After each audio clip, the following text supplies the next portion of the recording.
Se abre la sesión. Excelencia, aquí tiene el informe de la tesorería. Espero que esté claro. ¿Claro? Hasta un crío de 4 años podría comprenderlo. Búsqueme un crío de 4 años. A mí me parece chino. Yo te lo explico. Así funciona esto.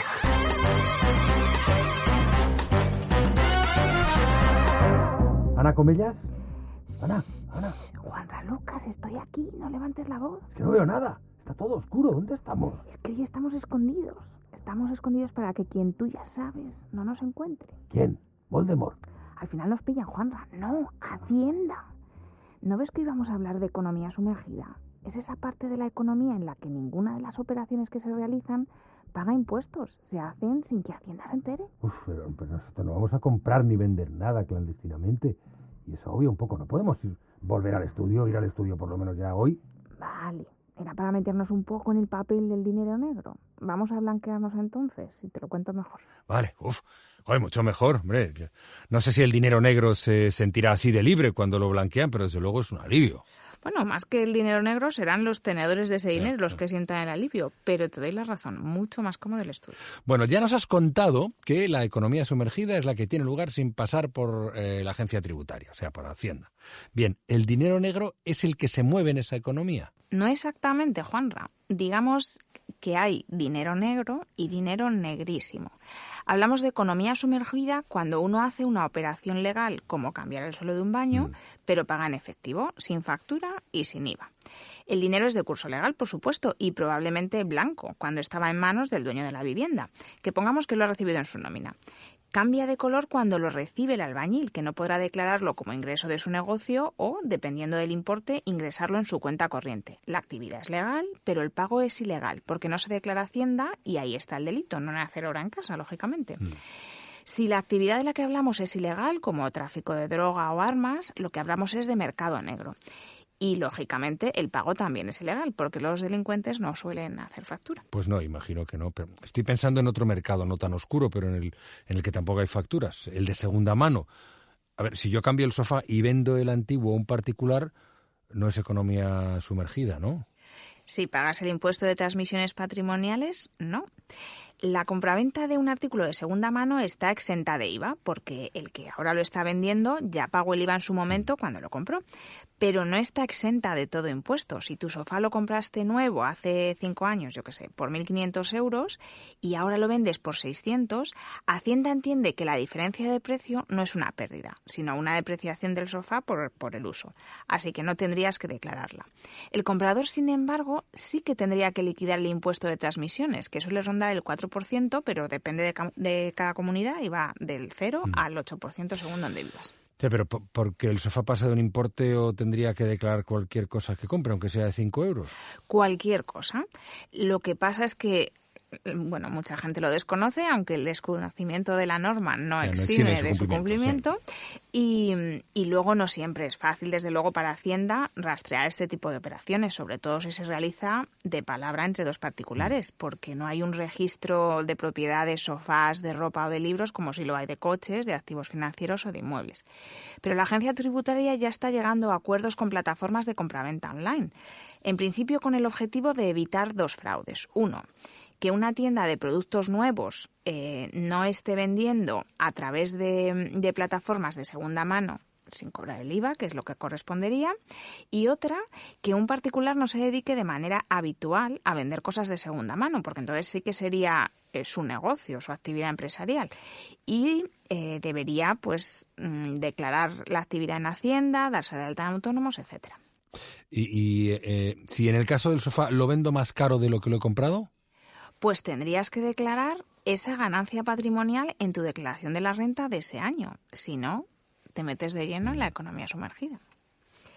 Pero si te parece, nos vamos a quedar con 3 ejemplos clásicos de economía sumergida. El primero, un servicio que no se factura, como la reforma que hemos hablado en casa.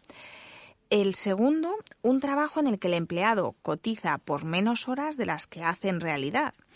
Y el tercero, pues la compra de una casa con una parte en A y otra en B. Todas tienen algo en común.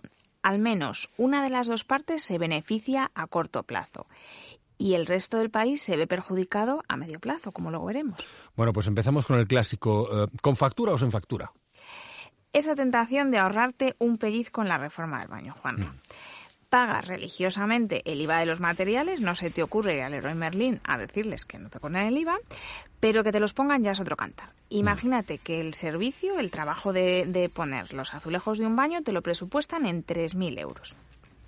Con factura pagas 3.300 si eres un particular, porque en general suele aplicar el IVA reducido del 10% en las reformas de vivienda habitual. Claro, entonces el propietario de la vivienda, si no pide factura, es el beneficiado porque se ahorra, digamos, 300 euros.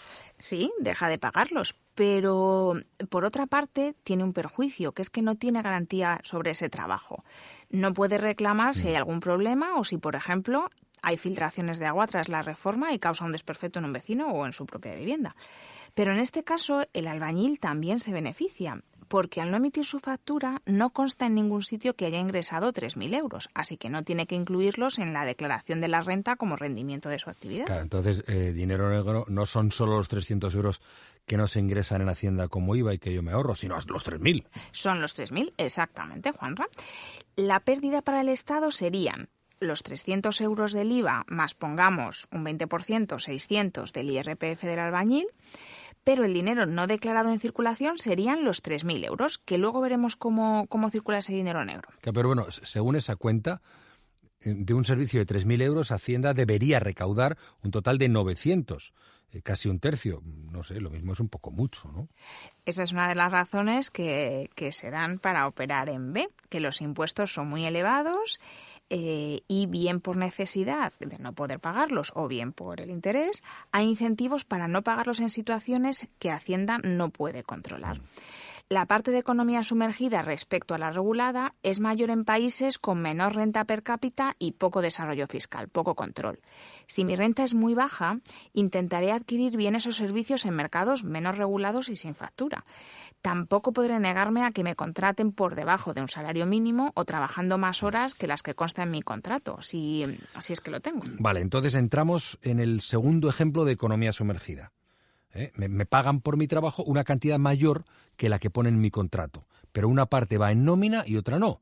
A ver, supongo que me pagan 1.000 euros en nómina y 400 en efectivo que no constan en ningún sitio. Claro, beneficiado el trabajador porque no paga IRPF ni su cotización de los 300 y el empresario porque no paga la cotización a cargo de la empresa por esa cantidad. A corto plazo sí, sería así. Aquí el dinero negro serían los 400 euros al mes, que son 5.600 en un año, en 14 pagas, y la pérdida para las arcas públicas serían de casi 2.250 euros de IRPF y 2.020 de seguridad social entre la parte del trabajador y de la empresa. Esta es la parte económica, pero ya hablamos en otro episodio de la regulación del mercado de trabajo. Y la regulación existe para proteger al trabajador, entre otras cosas.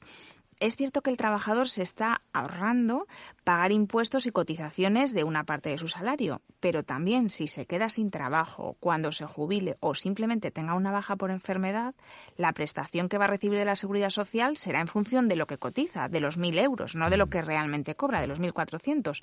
Con lo que ese beneficio de hoy le va a suponer una pérdida mañana. O imagina que recibes esos 400 euros porque no trabajas 40 horas semanales, sino 60. Esas condiciones no las puede recoger un contrato porque son ilegales y van en contra del derecho al descanso y la salud del trabajador. Cuanta más protección hay en un mercado de trabajo en cuanto a salarios, cotización, condiciones de despido, mejor situación tiene el trabajador. Pero más caro es también contratar y más inflexible se dice que es ese mercado de trabajo, por lo que probablemente habrá más paro y puede que más economía sumergida en trabajadores con pocas oportunidades laborales o muy baja cualificación, porque ellos no tienen una capacidad real de negarse a trabajar en esas condiciones. Claro. En esos casos el fraude sería doble y el perjuicio iría más allá del económico. Pero claro, esas cantidades cobradas en negro, tanto por el albañil como por el trabajador, no se pueden ingresar en un banco a partir de 1.000 euros, ¿no? Porque se le notifica a Hacienda. ¿Qué hago con ese dinero? ¿Al calcetín? Pues mira, cuando el dinero se vuelve negro, la verdad que suele seguir negro una buena temporada porque no es tan fácil blanquearlo, ¿vale? Imagina que la reforma del baño la ha hecho una empresa, ¿vale? No ha declarado 3.000 euros de ingreso en efectivo, así que es candidata a tener que pagar una parte del sueldo de sus empleados en metálico también. Por supuesto sin declararlo, porque ese dinero para Hacienda no existe. Imagina que simplemente esa persona guarda, no paga a sus empleados en B, pero guarda esos 3.000 euros debajo del colchón, ¿vale? Porque, como decías, tampoco los puede llevar al banco. Hacienda los registraría. Guarda esos 3.000 euros hoy, 5.000 euros de otra reforma mañana y al cabo de unos meses se encuentra un tanto incómodo al dormir porque debajo del colchón resulta que tiene 50.000 eurazos. Vale, pues hombre, una parte se la podrá haber gastado en, qué sé yo, en cenas, compras, una escapadita. A mí se me ocurren muchas cosas. Venga, vale. Ha pagado en efectivo todo lo que podía por debajo de 1.000 euros. Pero sigue teniendo 50.000 debajo del colchón. ¿Has oído hablar, Juanra, alguna vez de la compraventa de los décimos de mi lotería? Yo, en mi ingenuidad, me quedé loca cuando me enteré. Te toca el cuarto premio de la lotería de Navidad, Juanra, 20.000 eurazos. Estás tan feliz que se lo cuentas a tu grupo de amigos de los ornitorrincos. Y uno de ellos te escribe por privado. Te dice que te compra el décimo que está premiado por 22.000 euros. Ah, ¿en serio? Vale, pues yo gano 2.000 euros, pero él... Él acaba de blanquear 20.000 euros de los que tiene debajo de su colchón y por fin puede ingresarlos en su banco, porque ya tiene excusa, le ha tocado la lotería. Él ha dejado de pagar, pongamos, un 20% a Hacienda por esos 20.000 euros y a ti solo te ha pagado un 10%, con lo cual sale ganando, entre comillas, y tú tienes 22.000 euros de dinero negro que esconder. Ay, de verdad que aquí se está más estrecho que en la lámpara del genio. Quita. Que ya me ha tocado la lotería, prefiero eso de tapar algún agujero que meterme en uno. Bueno, mucho mejor. Me temo que mi amigo, el de los ornitorrincos, tendrá que pensar en otra cosa. Venga, pues vamos a por el tercer caso clásico. Compra de inmueble con una parte en A y otra en B. Se negocia a un precio de 300.000 euros, pero el vendedor propone escriturar por solo 250.000. El vendedor va a tener que pagar impuestos en su declaración de la renta a razón de la diferencia entre el precio al que la compró y el precio al que la vende. Y ahora ese beneficio va a ser de 50.000 euros menos. Así que tiene una menor ganancia patrimonial y además también va a pagar una menor plusvalía de cara al ayuntamiento según el importe que le salga. Claro, y le va a tocar esconder esos 50.000 euros de dinero negro. Uh-huh. ¿Y el que compra? El que compra, para empezar, tiene que tener 50.000 euros de sobra o ser el del ornitorrinco, vale. Porque no va a poder pedírselos al banco a la hora de pagar una hipoteca, pedir una hipoteca y pagar al comprador. En el momento se va a ahorrar una parte del impuesto de actos jurídicos documentados y el de transmisiones patrimoniales, entre unos 3.000 y 5.000 euros, depende de la comunidad autónoma en la que esté. Pero cuando vaya a vender la casa y tenga que calcular la diferencia entre el precio al que la compró y el precio al que la vaya a vender, será él al que le toque pagar los impuestos que se ahorró el vendedor inicial y va a tener 50.000 euros más de beneficio. O va a tener que volver a pedir pagar una parte en negro. Ya te dije que el dinero negro tarda mucho tiempo en volver a ser legal. Decíamos antes que una o las dos partes se benefician de hacer una transacción en dinero negro, pero que se perjudica a todo un país. Porque, como hemos visto, la recaudación de impuestos es menor. ¿Qué otras consecuencias tiene, Ana, la economía sumergida? Pues más de las que nos podemos imaginar cuando decimos lo de sin factura, porque es verdad que al final la economía sumergida suelen ser muchas operaciones pequeñitas, pero muchas. Los presupuestos generales del Estado tienen, en un escenario ideal, un ingreso estructural a medio plazo, que son los impuestos, y otro coyuntural, que es la deuda pública. Un Estado debería dimensionar ese gasto en función de la riqueza que genera el país y las necesidades que tienen sus empresas y sus ciudadanos. Entre esas necesidades, pues están las clásicas: carreteras, colegios, hospitales, seguridad nacional y la propia gestión del Estado y de toda la administración pública que se necesita para gestionarlo. Lo suyo es que la recaudación fiscal sea capaz de cubrir a medio plazo el gasto público. Si algún año tengo déficit, es decir, los gastos son mayores que los ingresos, puedo acudir a la deuda pública para seguir manteniendo el nivel de gasto que el país necesita. Ya, pero mira, escucha, esto ahí es donde ocurre, los reinos de las princesas de Disney en los países nórdicos. Pues sí, no te quiero mentir. Bueno, la parte de los ingresos y los gastos ocurre en todos los países y en todas las casas. Lo de estimar bien las cantidades y que la deuda se quede solo de por si acaso y no forme parte de la estructura del presupuesto sería la parte más mágica y maravillosa del asunto.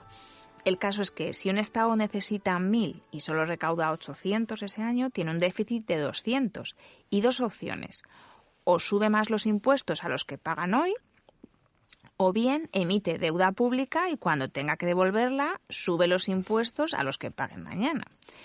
Y en nuestro país, según el informe España 2050 del propio Gobierno, se estimaba que un 20% de economía sumergida era lo que teníamos, PIB, ¿no?, sobre el PIB de 2021. ¿Y eso cuánto es? Mira, el PIB en 2021, toda la riqueza que generamos y se contabilizó en España ascendió a 1.205.000 millones de euros. O sea, 1,2 billones de euros. Eso es. Con B. Vale. Con B. Un 20% son 241.000 millones de euros. Para que te hagas una idea, piensa en 1 millón de euros. 241.000 millones de euros. Eso es. Multiplicas por 241.000. Es que es una pasada. Para que te hagas una idea, el déficit público en ese año, en 2021, lo que gastamos de más sobre lo que ingresamos, fue de 81.500 millones, un 6,76 del PIB. De hecho, la deuda pública ese año fue prácticamente la misma cantidad, 81.979 millones de euros. Si la economía sumergida hubiese sido simplemente la mitad, un 10% del PIB en vez de un 20%, con esa recaudación habríamos tenido un superávit. Nos habría sobrado dinero, o sea, hubiésemos asumido esos 81.500 millones de más que necesitamos y nos habrían sobrado 39.000. O sea que con la mitad de economía sumergida no tendríamos déficit. No tendríamos déficit, tendríamos superávit. Madre mía. O sea, vamos a ver, ponme todo esto en contexto con la situación actual que veíamos hace un par de episodios. Es decir, tenemos la crisis de materias primas, la crisis energética, la inflación ya en el 10%, ya sin el casi, estamos a 2 décimas, y en ascenso, la recuperación de la economía tras la pandemia aún sin consolidar, la incertidumbre de la guerra en Ucrania. ¿Qué puede pasar con la economía sumergida y el presupuesto del Estado? Porque la reforma tributaria está ya sobre la mesa. Uh-huh. Pues mira, por una parte, en tiempos de crisis y de inflación, la economía sumergida tiende a aumentar, ¿vale? Si los precios son altos en el mercado formal, en las tiendas, y no puedo pagarlos, me voy a ir al informal, al de segunda mano, por ejemplo. Ahí el Estado no recauda IVA, e incluso aunque se pagase el impuesto de transmisiones, la recaudación es mucho menor que con el IVA. Por supuesto, las empresas no están vendiendo su producto nuevo, lo que se va a traducir en una reducción del tamaño del mercado, del número de empresas que venden en él. Si se reduce el mercado, hay menos empleo y menos crecimiento, menos recaudación de IRPF y menos recaudación del impuesto de sociedades. Por otra parte, el presupuesto que necesita el Estado tiene que plantearse su tamaño el propio Estado, por supuesto, tanto del lado de los ingresos como del lado de los gastos. Claro, normalmente uno intenta primero reducir gastos, ¿no? Suele ser más sencillo que aumentar los ingresos, digo yo, pero ¿cómo? Pues el Gobierno debería hacer un ejercicio de análisis, no ya de las partidas de gasto público, que es que efectivamente se necesitan y tienen que estar, sino sobre la eficiencia del gasto público y su eficacia. Algo se hace de manera eficiente cuando se hace de la mejor manera posible, utilizando los mínimos recursos que se necesitan. Mira, sin ir más lejos, en nuestro episodio anterior, el del semillero de Europa, el uso que se hace del agua en la cuenca del Seguro es muy eficiente. Algo es eficaz cuando consigue el objetivo que se propone, conseguir que una planta crezca. Claro, pero no siempre van de la mano, eficacia y eficiencia. Se puede ser eficaz sin ser eficiente, o sea, puedo conseguir que la planta crezca, pero gastando agua de más, y ser eficiente sin ser eficaz. Es decir, optimizo mucho el riego, pero viene una plaga, por ejemplo, y no consigo que la planta crezca.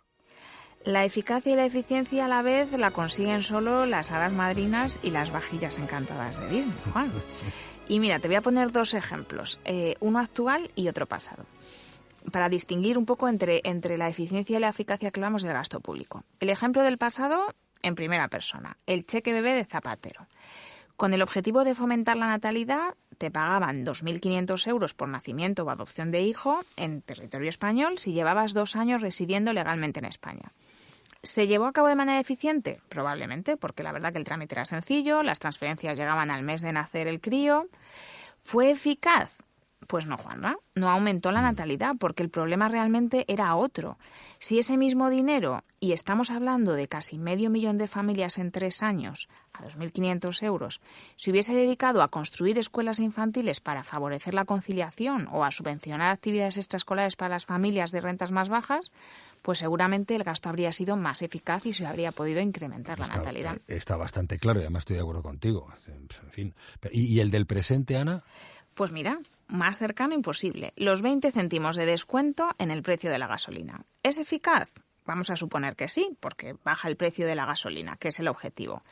No sé si debería ser para todos los conductores, si debería ser un porcentaje, solo para los que necesitasen el vehículo en el desempeño de su actividad, pero vale, es eficaz. ¿Es eficiente la forma en la que se lleva a cabo? Pues desde mi punto de vista, no. Como administración, tienes que crear un nuevo trámite para que las gasolineras rellenen un formulario, gestionar los datos de ese formulario, comprobar que los importes que ha calculado la gasolinera están bien, hacer las transferencias. O bien haces un desarrollo informático para hacer todo esto, que lógicamente cuesta dinero, o bien tienes a un montón de empleados públicos dedicando muchas horas durante 3 meses a hacerlo manualmente, que también cuesta mucho dinero, porque o bien son empleados que ya tienes y dejan de hacer su actividad normal, o bien tienes que contratar personas nuevas. Todo esto sin contar todo lo que supone para las gasolineras facturar con el descuento, adelantar dinero, etcétera. Sin tener ni idea de lo que implica, me parece más eficiente descontar esa cantidad de los impuestos que se cargan al combustible y que el precio sea directamente 20 céntimos menor. Y vista la eficacia y la eficiencia, me vuelvo al análisis. Que no es ya la cantidad del dinero público que se destine a algo, sino la forma en la que se haga ese gasto. Y el gobierno, este y cualquiera, en este sentido tiene que volverse un poco empresa privada. Tiene que intentar gastar los recursos públicos de manera lo más eficiente posible para ser lo más eficaz posible. Y esos recursos incluyen la propia gestión pública. Claro, evitar tareas duplicadas, limitar el número de ministerios, simplificar los trámites. Claro, es que con ese planteamiento de eficiencia la ciudadanía también tendría una mejor imagen de la administración, que es otro de los argumentos, y volvemos al tema principal, que es otro de los argumentos de la economía sumergida. Para que se lo gasten los políticos me lo quedo yo. Exactamente, Juanra. Si la administración sirve de verdad al ciudadano y le facilita su día a día, en vez de ponerle trabas, hacer que complete trámites infinitos que además no son nada fáciles de entender, por cierto, le provee de ayudas en el momento en el que se necesitan, la lucha contra el fraude es de verdad efectiva. Al final, eso hace que la percepción del uso de los impuestos sea mucho mejor y la economía sumergida decae, porque es más fácil que las dos partes prefieran que ese beneficio inmediato no exista y prefieran pagar sus impuestos. Claro, y respecto a los impuestos, a la parte del ingreso público.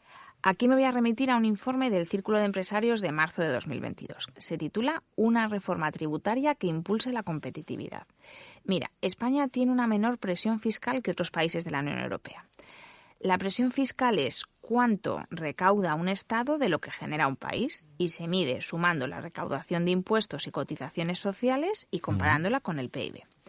En 2020, España recaudó un 36,8% del PIB, mientras que la media europea era un poquito más alta, estaba en 40,2%. La mayor recaudación la hizo Dinamarca, un 46,8%, y la menor Irlanda, un 20,1%. Espera. ¿Me estás diciendo que deberíamos subir los impuestos? No. Quiero decir que deberíamos aumentar la recaudación, que no es lo mismo recaudar más que subir impuestos. Claramente, pero ¿cómo hacemos eso? Pues mira, una de las opciones que propone el Círculo de Empresarios es aumentar la tasa de empleo. Cuanta más gente trabaje, más bases de cotización vas a tener y más IRPF vas a recaudar también. Pero para esto, para que haya más empleo, tienes que adoptar medidas que favorezcan que las empresas contraten. 2021 cerró con unas tasas de empleo históricas. Tenemos que seguir por ahí y la nueva reforma laboral tiene un reto importante en una situación tan compleja como en la que estamos. También favorecer el crecimiento empresarial aumenta la recaudación.